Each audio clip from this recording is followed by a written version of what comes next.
Myocarditis is uncommon but not rare. 22 per 100,000 people are affected globally with myocarditis. In 2013, 1.5 million people were affected with myocarditis worldwide. Patients with myocarditis, at least in pediatrics, there's a broad spectrum of how those patients present to us, the signs and symptoms they have when they come to us.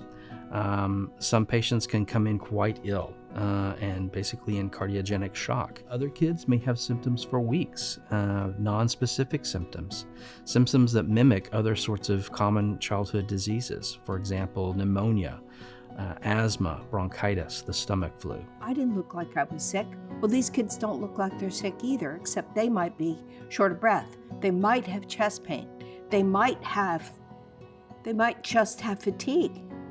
And so what we need to do is educate ER physicians, school nurses, all kinds of people that if a child presents, a healthy looking child presents with symptoms that are unusual for a child, to take a second look. Take a second look. I think it's important to support the foundation because we need more awareness. We need to get it out there. You know, it's missed. And it was missed for me. My first ER visit, they just thought I was dehydrated. And my heart rate was tachycardic, and it didn't come down with the fluids, but they sent me home anyway.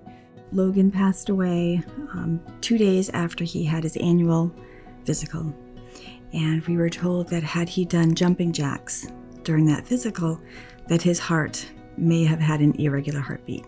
But at rest, it sounded fine.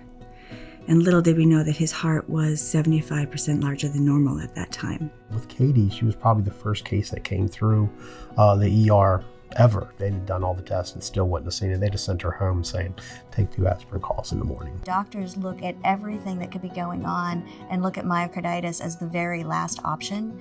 And often for myocarditis, these patients are going into heart failure, and the time that it takes for the doctor to work out the diagnosis actually puts the patients at great risk. There's so much more work to do to make people at least aware of this disease, so that when a child complains of a chest pain, they won't send them home from a pediatrician's visit or from an emergency room without doing an EKG and a chest x-ray and maybe some blood work to find out if there's any damage to the heart. The first hospital that we had gone to, the ER doctor had just read about an alert that myocarditis was increased in the area.